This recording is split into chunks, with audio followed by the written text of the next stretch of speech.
Hello, everyone, and welcome to Girlfriend to Girlfriend. It's so nice to see you all um, at the Girlfriends Club, and really excited to, thank all of. I'm excited to thank all of you for tuning in. This is going to be a really fun episode.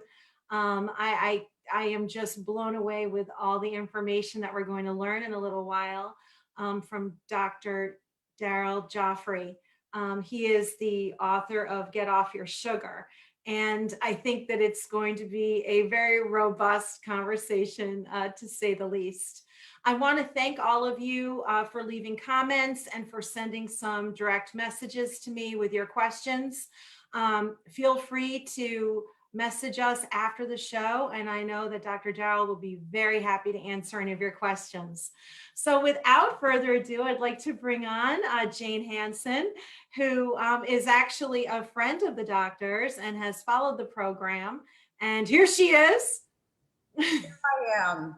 Oh yeah, I've known Daryl for, I don't know, 2-3 years. And one of the things that he did with me a while back that was really, really, really fascinating, he can take a piece of, he can prick your finger and take like a few droplets of blood, and he can look at your cells and put them live on his computer from a microscope, and you see if they've coagulated and what's going on with your white blood cells and all that kind of stuff. And for me, it was a little creepy, and he made me so I mean, it's quite something, but it's going to be a lot of fun.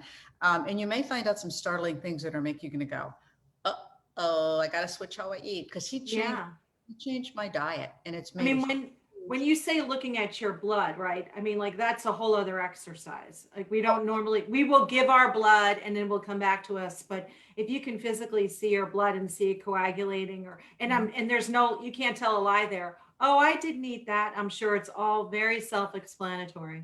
Well, and then you see the white blood cells that are trying to get out of the little red blood cell coagulation, and you go, uh-oh. Yeah. And that's all about our immune system and how we fight disease and all that sort of thing. And what could be more pertinent right now than fighting disease? You know what I mean? 100%. How are you? I haven't seen you in person, virtual person for a week. What's going on? I don't know. I can't even remember. What is today? The weeks are melting into each other, but the only thing that I can say is that we did have snow, sleet, and rain today here in New York. So that means spring must be on its way. Oh, yeah, it's not that far away. We're on the far side. We're on the right. Right. We're going to be turning the page.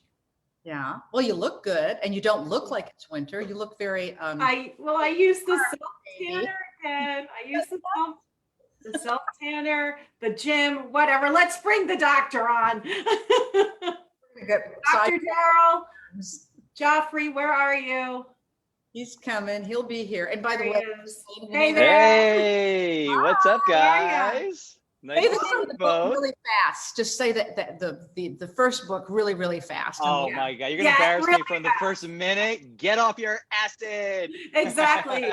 Well, you're gonna be back to talk about that at another date, for sure. Definitely. Because that's the foundation, right? So yeah, and Jane, you left out how good and healthy your blood looked, and Jane's biological age, how incredibly young she looks. And we got on today, and I was commenting before, wow, yes. Jane, every time I see you, you get younger and younger and younger. It's incredible. So someone's kicking acid over there. See, I drink this every day. It says Alchemine, and it's greens. And what's in here? It's like 5 different servings of green vegetables, right? You just put it in here and you put a little water in and you drink it.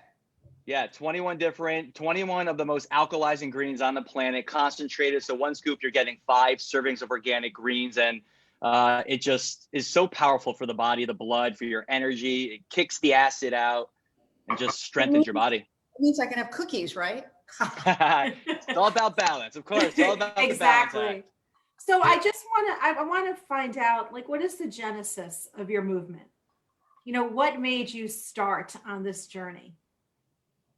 Yeah, I mean, it's a great question. A little bit of sugar addiction for most of my life, and not just addiction, a sugar addiction. I'm not proud of it, but massive. Ever since I can remember, going back to 5 years old, I make jokes in the book. It really wasn't a joke, but it was true. You know, as a kid, I would have like those Honey Nut Cheerios. For every scoop of the Cheerios, I would get a scoop of white sugar, and it was 1-for-1 ratio.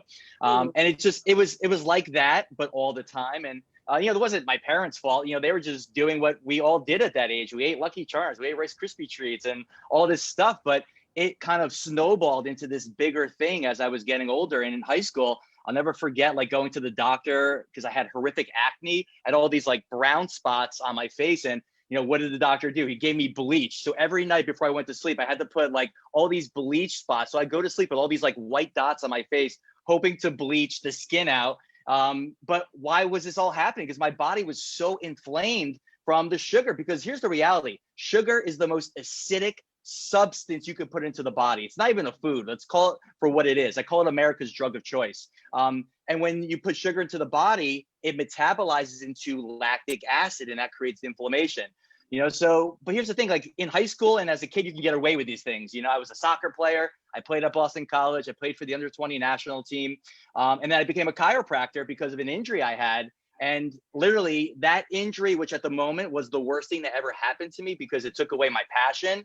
Looking back now, it was the greatest blessing that ever happened. It's like those things that I don't believe that everything happens for a reason, but I do believe that from a bad situation, you could take something positive. For example, COVID-19, right? There's many silver linings.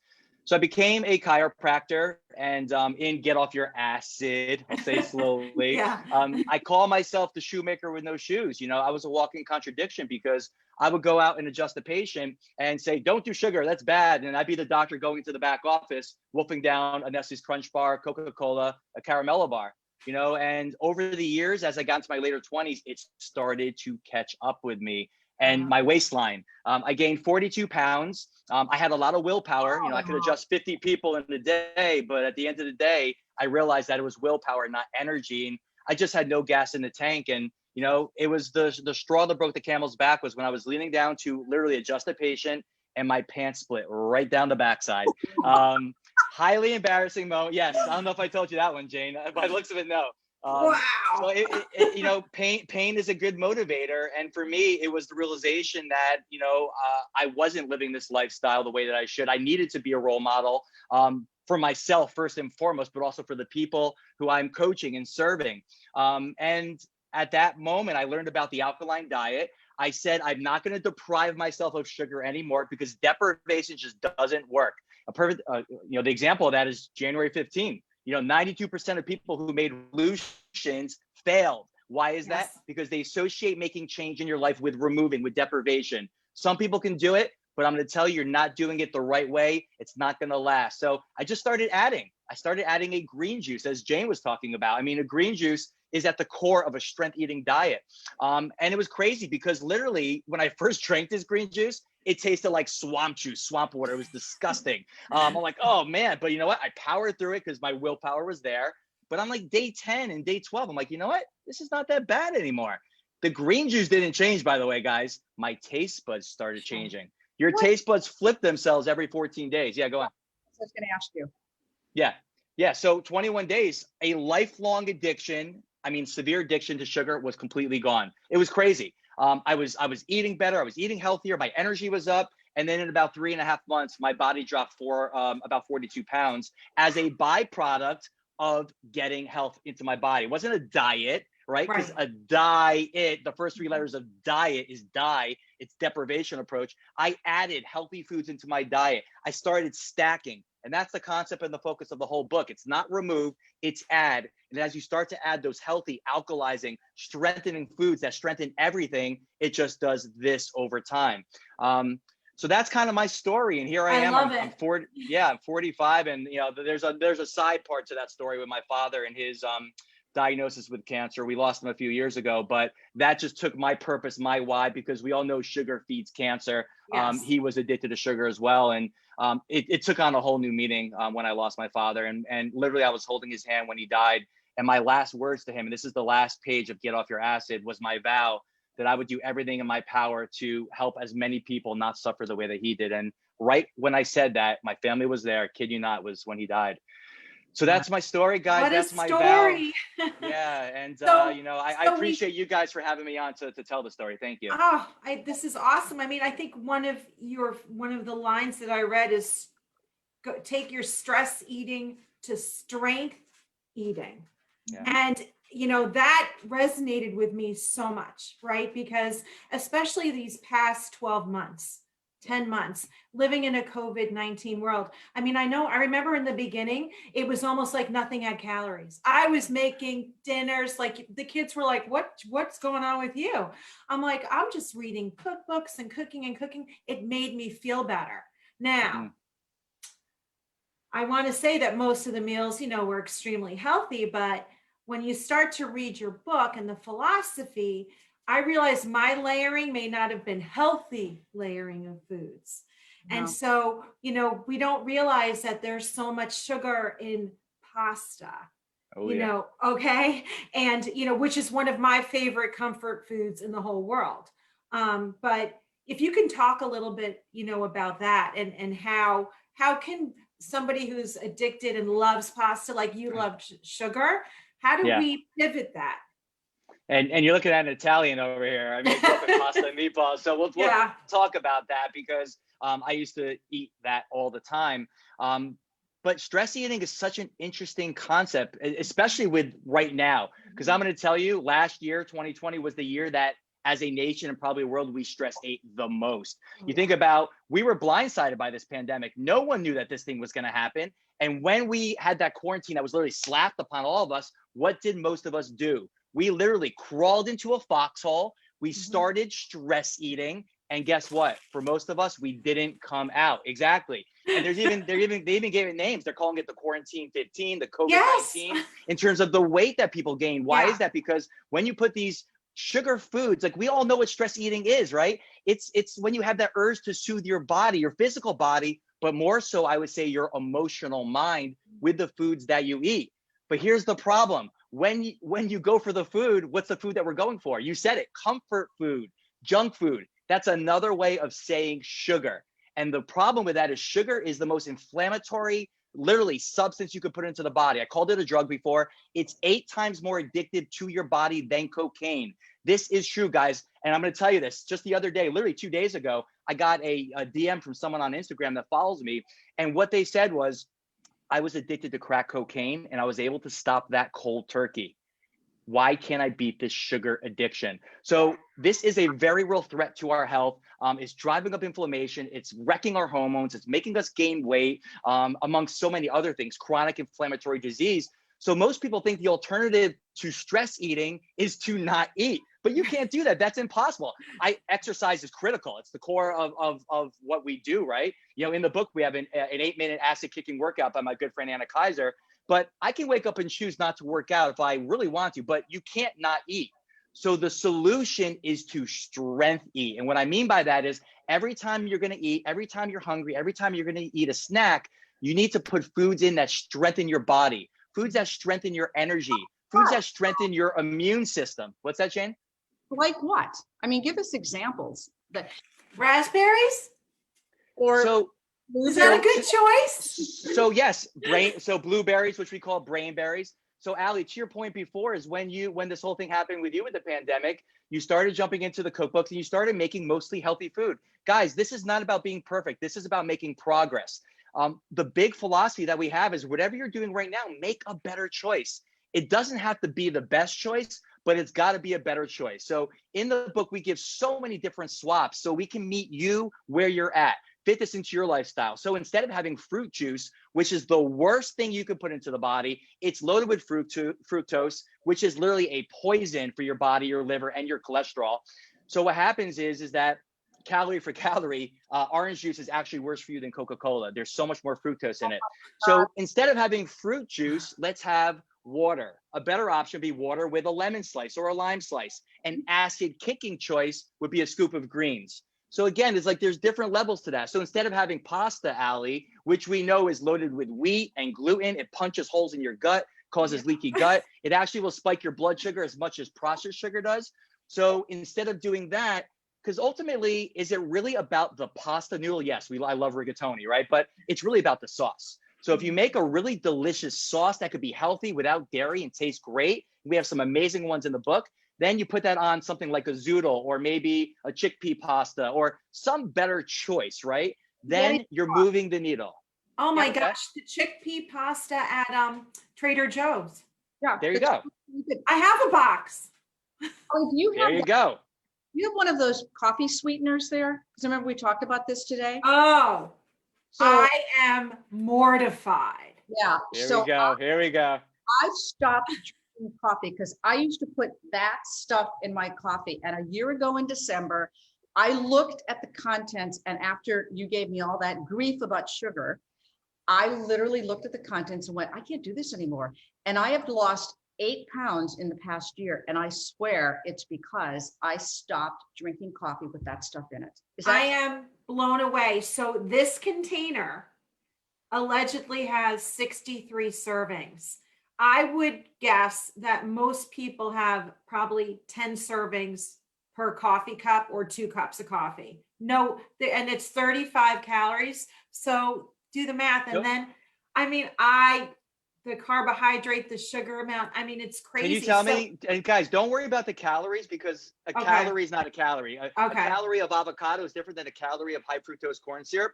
So one thing I do not believe in is counting calories, but what is the quality of the calories? So Allie, what's the carb and sugar level in there? What's the carb and sugar? Okay, so for 1 tablespoon, small, the carb is 5 grams and the sugars are 5 grams.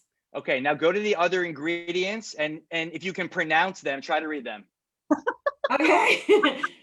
Water, cane sugar, palm oil, contains 2% or less of sodium, caseinate, something diptasium. There you go. Keep going.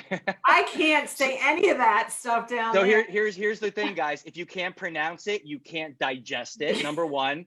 Number Good 2, one. cane sugar. All right, don't believe this. Oh, natural sugar. Cane sugar is massively inflammatory to the body, and palm oil is what we call an omega-6 fat. So there are fats that heal, like avocados and coconut oil and MCT oil, and then there's fats that kill. Those omega-6 fats are the ones that they're actually worse than bad cholesterol. So that right there, and when you put that in, it tastes great, right? So basically, you're having a milkshake. Yeah. You're not having a coffee. You're having a milkshake for breakfast, right? And that's the problem is that it's not your fault, because this is like what these companies do. You know, they know how to hijack your taste buds, and you can blame the sugar industry for this. Back in the 1960s, the sugar industry actually paid off 3 Harvard scientists, 50 grand each. At that time was a lot of money, to actually manipulate the studies, so that when the studies came out, they were saying that sugar wasn't the problem, it was fat. So what do we see in the last 70 years? No fat, low fat. All right. To this day, that's still living on, which is the worst thing that you can do. If you want to lose weight, you got to eat fat, the right fats, to burn fat. But the problem is, when that switch happened, the food tasted like cardboard. So we got to make the food taste good. So in came to the rescue the sugar industry. And that's when you started seeing the sugar amounts go up, the artificial sweeteners, which is even worse for sugar, go up. And in fact, they got so smart that you're not going to see sugar on the label. There you saw cane sugar, but you're going to see there's over 62 different names for sugar, guys. It's literally hiding in every food. It snuck its way into our diets. You see it as maltose, maltodextrin, sucrose, dextrose. If it ends in ose, it's sugar. So one by one, you'll see 5 different names on that label. And that's why it's not the first ingredient. But when you add up all the sugar that's actually in the ingredient, guess what? It's number 1 by far. So for you, the better swap, and Jane knows about this, I'm not going to say don't drink coffee like I would have 5 years ago. Now we want to turn that cup of coffee into a cup of acid-kicking coffee. So we have a powder, and we could thank my good friend Kelly Ripa for this, because when she first went on my cleanse, she was like, she went on her show after 3 days. She's like, I feel so good, my energy. And then she's like, I'm still drinking my coffee, but didn't tell him. So that was like, all right, this is like the bells going off. I'm like, all right, I got to stop telling people not to drink coffee, because no matter what I say, people love their coffee, right? So as to what you said, Jane, it's the balancing act. So if you want the cookie, have the cookie, but have the green juice first, right? So we created this powder that you add to your coffee so you can enjoy your coffee. Try to drink organic coffee, guys, because coffee beans are the most heavily sprayed crop in the world as far as pesticides, herbicides, fungicides. Very, very dangerous. So you gotta really get organic if you can. But this powder you add to the coffee, it neutralizes all the acid in your coffee. But here's the thing, guys, there's a lot of benefits to coffee. The one huge downside, it's loaded with acid. and acid drains you of your minerals that you need to perform mentally and physically every day. So it gets rid of the bad stuff. And then it's got MCT oil, coconut oil, vegan enzymes to burn fat, Himalayan salt for sugar cravings. Literally, it's just so yummy. I And could now, be by the so way, much smarter at my day job. yes. And by the way, know what the funny part is? Now I drink coffee. So the really goal is to get off coffee. Now I'm a coffee drinker, but I'm an acid kicker, so I'm okay. I do. Okay, so I've switched to tea, and Oh, yeah, and I have nothing in the tea, and I'm drinking. Mostly it's caffeinated though. But is that okay, or should I not be drinking tea either? No, tea is fine. And listen, if you have caffeine, listen, matcha has caffeine, which I love. My good friend Shayna Taylor, I use her product a lot. Green tea has caffeine, that's fine too. But we created a flavorless version of the acid alkalizer. So if you have coffee or if you have tea, like a black coffee, because black coffee drinkers are like, well, what about us? You know, because they're not going to put the flavor stuff in. So for a tea like that, you can add the one that doesn't change the flavor, and it's just going to nourish. Because even tea has tannic acid. It's a better option. In tea, there's so many amazing benefits to tea. But I'm always looking at how can I make this one step up than it is, and that's like my goal is whatever you're doing right now, how can you tweak that or change it or add something to that to make it a better version? In turn, makes you a better version of yourself. I love that. Better version of yourself. You got to put your best face on. I have Yeah. a couple of questions that some of the girlfriends had written in. One of them was, is your personal opinion that is the keto diet effective? Is this something that you can do along keto? Is this a substitute for keto? What is your opinion on that? Yeah, it's a great question. Keto, just like intermittent fasting, which I'm a huge fan of both, have both become very in vogue. In fact, the number one search term in Google for the last 2 years. So lots of people are into this. But like everything, you know, there's a good way and a bad way. My wife is a vegan. She's a healthy vegan. There's a good way to be a vegan and there's a bad way to be a vegan. If I take out the protein and I add in those crappy carbs, when I say crap, CRAP, completely refined and processed, that's what they're Wow. replacing. So you're taking out one acid and putting another in. So keto is powerful, but I would say the challenges that I come across with clients I'm coaching that are doing keto the wrong way, because again, there's a right way to do it and a wrong way to do it, is this. Number one, most people, or not most, some, maybe most, they consume too much animal protein. And that becomes an issue. And the same thing I see with paleo diet. On average, 38% of the diet is animal protein. I'm not here to say don't have animal protein. If you're going to have a clean source, I'm a pescatarian, so I eat wild caught salmon, right? You got to get a clean source, but also not have too much, because here's what happens. You could have the cleanest, most pristine diet with no sugar at all. And if you go over 20% of your calories with animal protein, it actually turns to sugar in your body via your liver, something called gluconeogenesis. So protein in moderation, guys, it needs to be the sideshow, not the main event. So that's the first problem. They eat too much protein. And what happens when you first switch to anything you do new, you're going to get good results, no matter which way it goes. Sure. And that's why I'm a fan of diet variation, which is actually more important than the diet itself. So switching it up, just like exercise. If you went to a trainer and the trainer does the same thing with you every time, after like a week, you're like, hey, what's going on? Like, we're going to switch it up. Now, you'll still get good results because you're still moving the body. But if you switch it up, you're going to get better results. So again, if you're going to eat animal protein, we can go over these macros later of your ideal food plate, or what I call the acid kicking food plate, is 2 to 4 ounces per meal, not to exceed that. Okay. So that's number one. Number two, per meal. Okay. 2 to 4 ounces per meal, not more than that. That's if it's a protein. It's like the size of your fist. If it's a piece of fish, the deck of cards. I'm mostly plant-based, so I get my protein from chia seeds and hemp seeds and azuki beans and things like that. But once in a, I enjoy wild-caught salmon or trout or things like that. So you have to just look. I have in the book, I have a visual plate and a caloric plate. So if you're the type of analytical person that does go by calories, I tell you what you should be looking for. But the better way is just to kind of eye it out and see it that way. The second thing that people do is that they increase the fats to 75% of the diet, which is fine. That's what the ketogenic diet is about. Increase more of these healthy ketogenic fats. But the problem is they don't get enough greens. That's the biggest issue. Greens are loaded with minerals. They're alkalizing. So if you increase your healthy fats or unhealthy fats, because a lot of times they're eating dairy and other things like that, but if you increase the fats and your greens are down here, you don't have enough minerals, then your gut, your microbiome gets inflamed. It creates something called metabolic endotoxemia, and that just becomes a nightmare. And what happens with most people, they're like, oh, it didn't work for me. You know, I got good results when I started, but I'm stopping now. So there's a I right way think and a wrong that way to do is it. so common. I hear Yeah, that. You know, it's like, well, I started this, but it's not working anymore. Like, what am I doing wrong? It, yes, hello. And I think that's for everyone, whether you're a man or a woman. I think everybody faces those exactly. challenges, you know? Yeah, exactly. And And no matter what, there's a right way to do it. So it always works when you do it the right way. So in the book, mhm. there's a whole chapter on this. I really do a deep dive. I talk about this in the first book, but this one, I really got in there and I walk people. I basically hold your hand through this process because here's the reality: the average person eats 17 times a day. Research prove it. Not just breakfast, lunch, and dinner.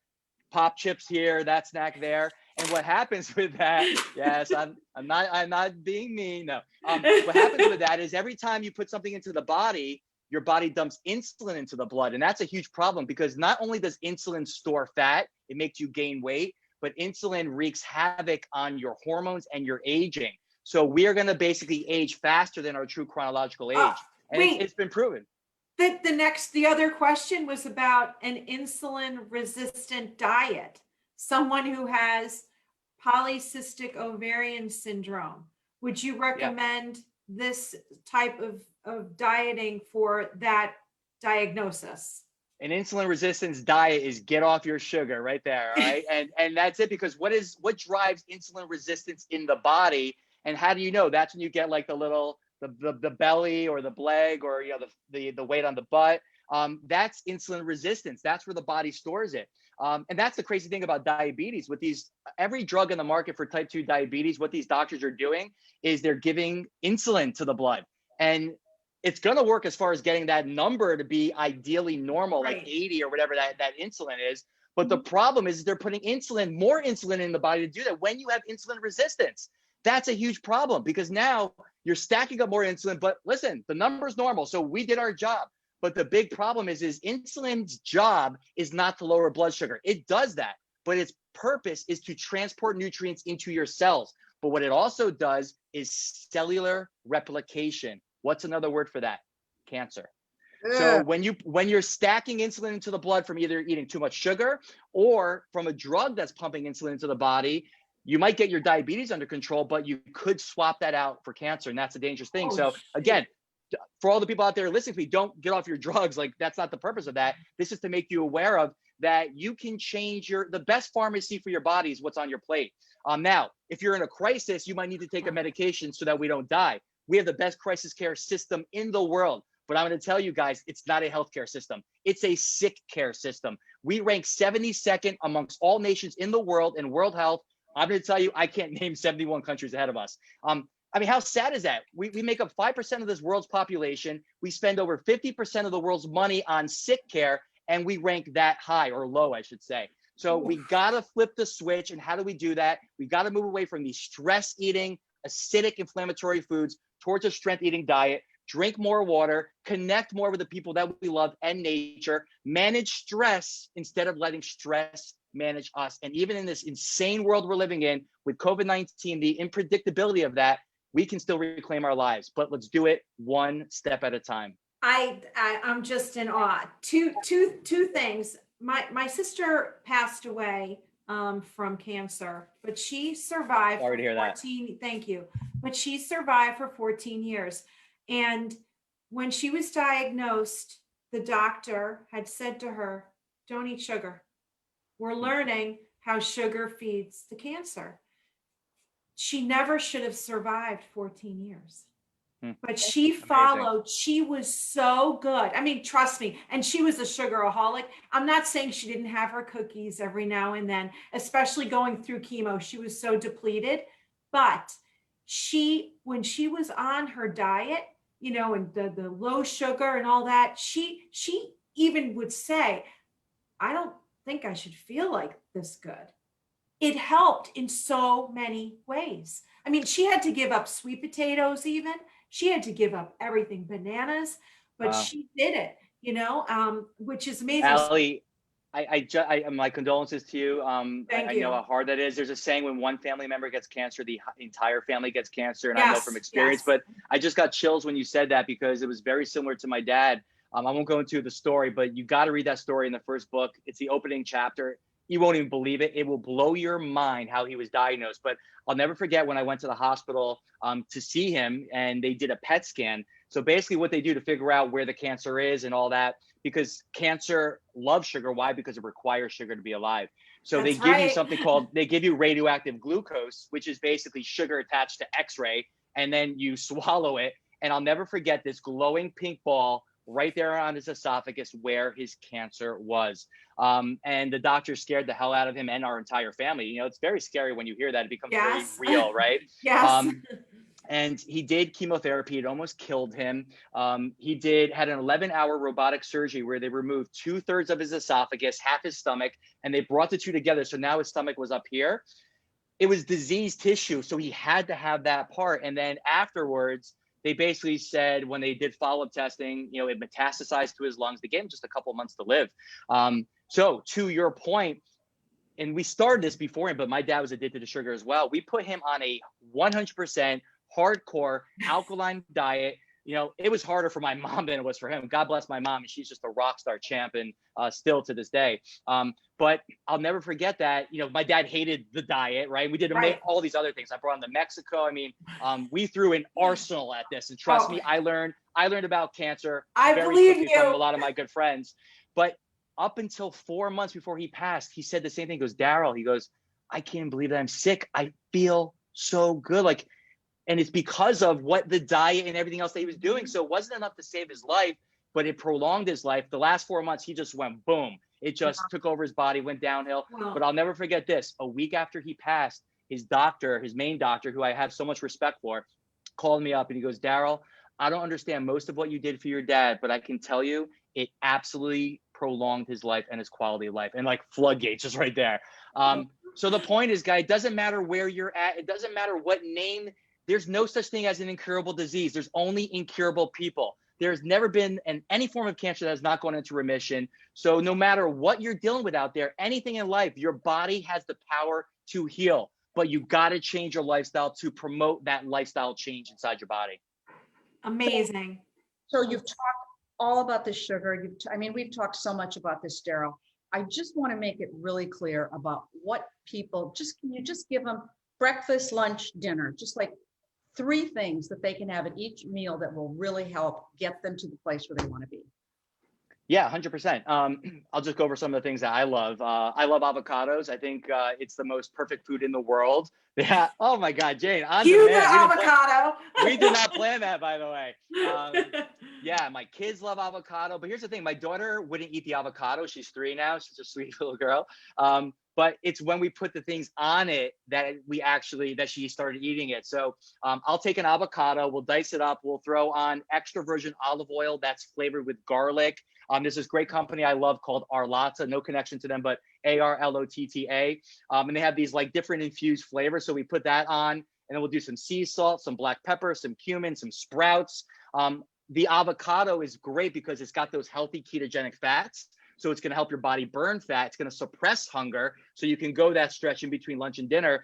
But what it also is high in minerals, especially magnesium. So when you're craving sugar, you have a mineral deficiency, and the top mineral is magnesium. So the goal, the very first step in the book, there's 7 steps that all stack from one to the next. So it's 7 steps in 21 days to crush your craving. So the first 3 days, we're putting in more foods high in minerals. So more dark green leafy vegetables. So green juices, green smoothie. So a great breakfast would be a green smoothie where I'll put in things like spinach is a more neutral green. It doesn't have that really greeny taste.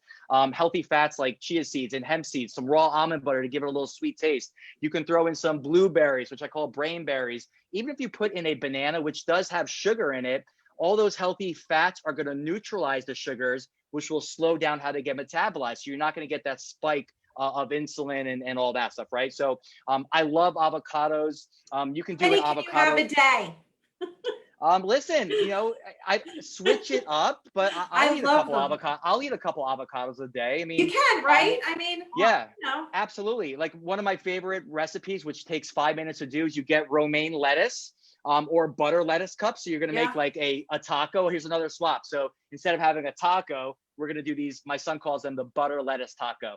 So you'll get some Azuki beans. I like the company Eden Organics because they're sprouted, BPA free can. It denatures the lectins. So all those anti-nutrients are gone.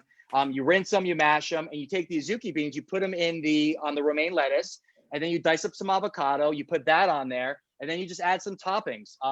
We'll throw in some hemp seeds and some sea salt and cumin and black pepper, but it is the most, and extra virgin olive oil. It's the most amazing thing. Literally, my kids will eat like 4 of those in one sitting. They taste great. They're going to suppress hunger. They're going to satiate. They're going to help you burn fat.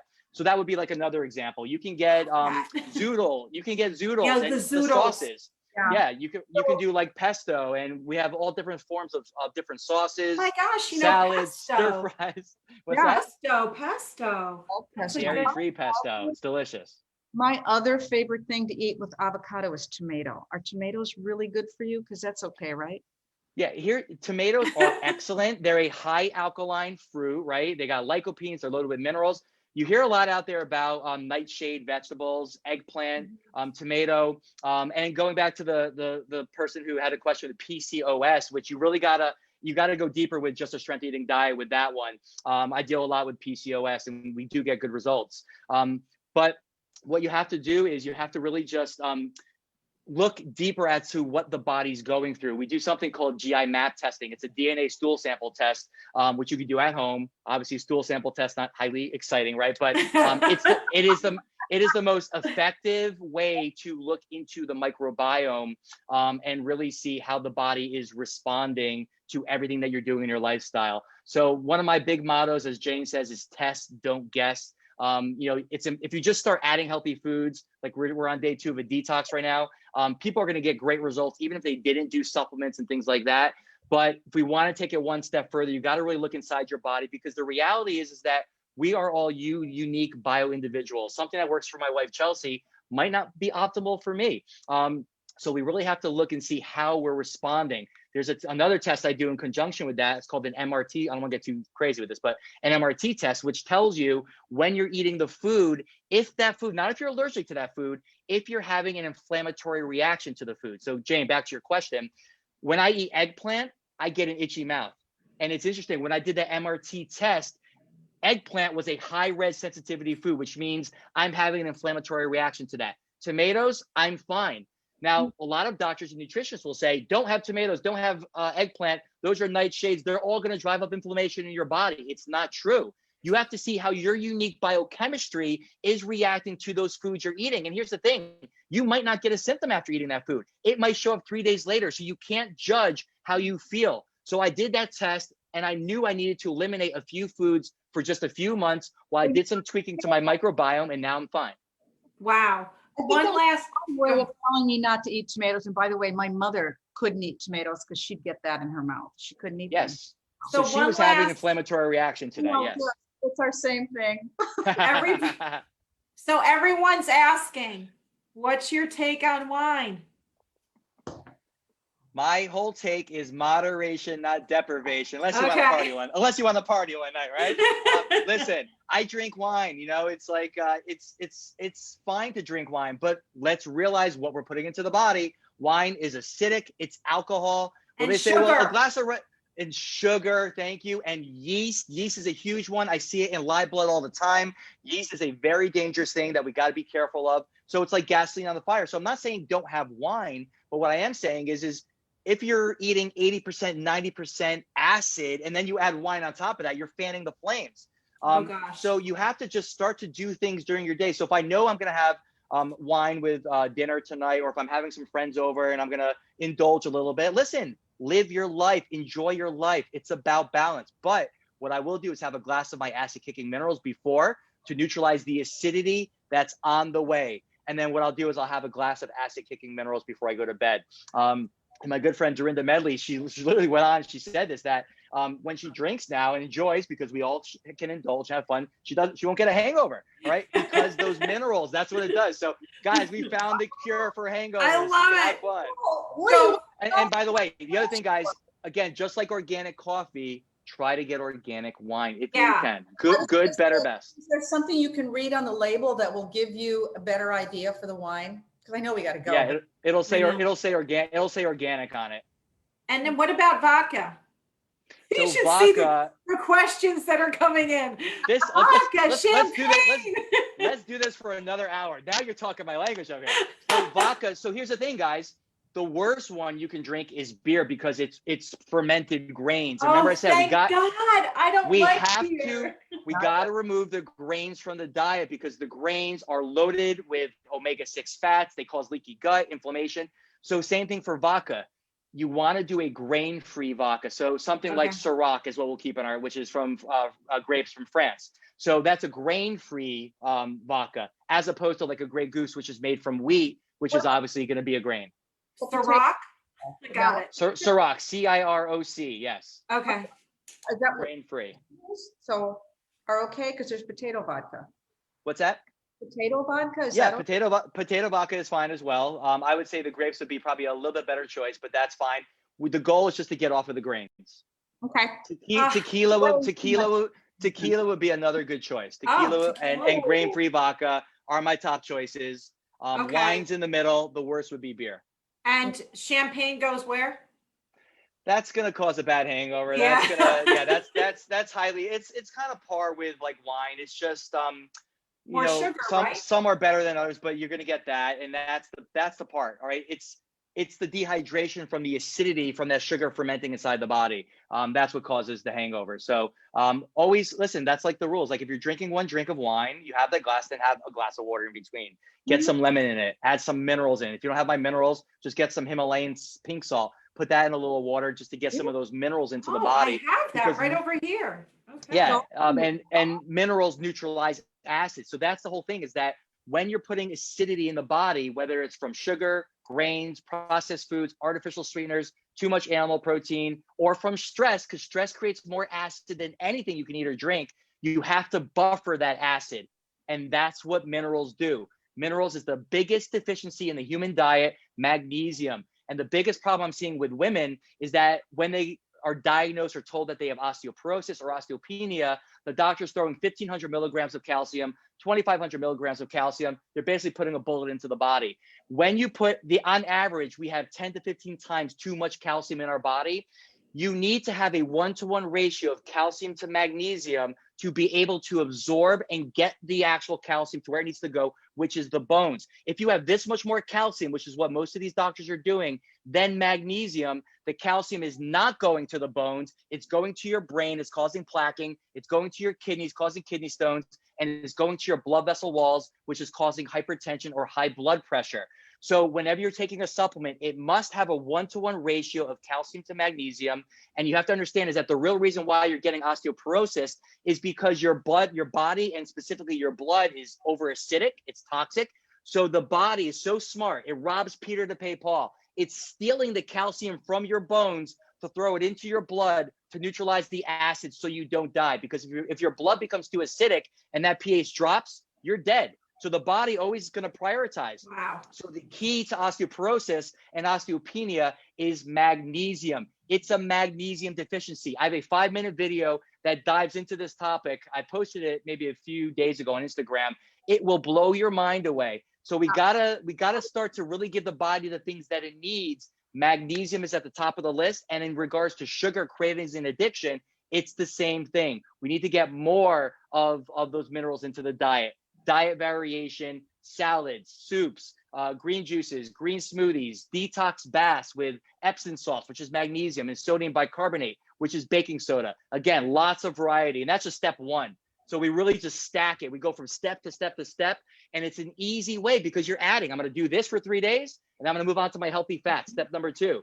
But guess what? I'm still doing what I did on days 1, 2, 3. But because I've done that for 3 days, I've kind of mastered it. So now I'm keeping going with that. But now I add in the healthy fats, and then we get into protein, and then we get to herbs and spices, and then we get into timing your meals, so intermittent fasting and keto, and then we get into supplements, the ones that we all need to take, and then we get into working out, moving your body, and the acid kicking workout. So it's really cool. All I can say, oh, sorry, Jane.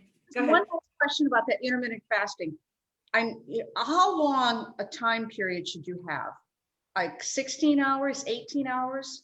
Does it matter? Yeah, it does matter. And that's a phenomenal question. And that's what most people do when they just say, hey, I'm doing keto. They do 16-8 because that's what everybody hears. And that's great. I think it's ideal. So that what that means for people that don't know what that is, 16 hours where you're fasting. You can still obviously do your coffee and you can do green powders because that won't break your fast, and water or teas. And then 8 hours of the feast zone where you're eating your meals, ideally 2 meals. But for someone who's eating 17 times a day, like most people who are addicted to sugar, especially now, you can't go from 17 meals to intermittent fasting, one extreme to the next. So I teach you how to go from here to here. So I don't know if we have time to go through that, but basically, there's a way to do it. I dive into that into the book. But yes, 16-8 is great. If you're a female high endurance athlete, you might have challenges with that. If you find that you're not getting your menstrual cycle, or you're having trouble with fertility, that could actually be causing more damage to you. And I talk about this in the book. So you might want to fast for 12 hours, maybe the most 14 hours, and calibrate there and see how your body feels and does. And once you're doing better with that, then you can push the envelope to 16 hours. So I talk about diet timing in my life right now because I've been doing this for a while. Sunday, Monday, Tuesday, I intermittent fast. Wednesday, I do a warrior fast where I push the fast to 18, 20, and sometimes 24 hours. So I'm creating more. And guys, it's not hard when you do it the right way, because your body's burning fat all day long. And that's fuel. It's like a slow burning coal as opposed to sugar, which is a quick burn. And then Thursday, Friday, I'm back on my intermittent fasting. And then Saturday is my feast day, 3 meals a day with the fam.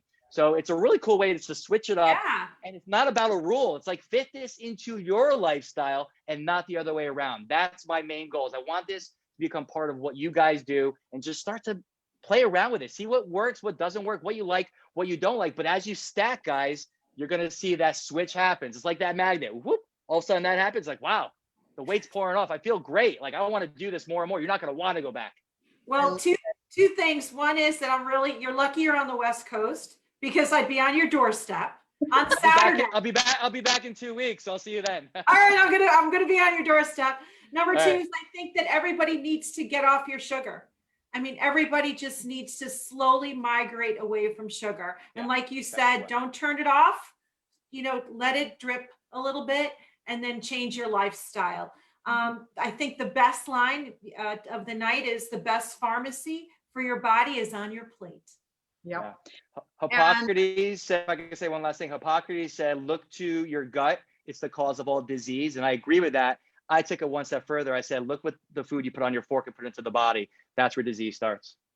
Yep. And the idea of that variety is the spice of life too, because that's why we don't end up sticking to diets, or we don't end up sticking to an exercise plan, because it gets boring. Yeah, so exactly true.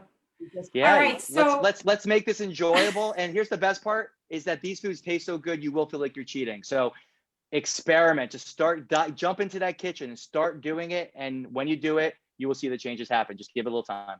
As long as I can have more than one avocado, that's great. Yeah.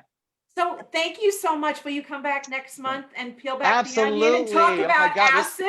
I'm going to reach out tomorrow and see what your March calendar looks like. But on behalf of everyone, thank you so much. I mean, if you could see how my phone is blowing up, it's crazy. Awesome. The questions are continuing. I want to thank both of you guys. Allie, you're my newfound friend, and Jane, I've known you for a long time. You guys are both, this is what we need right now. This is so important. There's a saying, guys, though, knowledge is not power, it's potential power. Action is power. So from the things that we spoke about, and from what Allie and Jane just mentioned, what are you going to action? So just make a list, start with one thing. But I want to thank you guys for having me on. This was so much fun. Thank you. Let's definitely do it again. And thank you for your voice, and for being a change in this world, and for getting this message out to so many people. It's never been more important. So I want to thank you guys. I love and appreciate you both for who you are and what you do. Well, thank you. Thank you. Mwah. Have a great night. And thank you, everyone who tuned in. We'll see you on the Girlfriends Club. Take care. See you next week. Bye, everybody.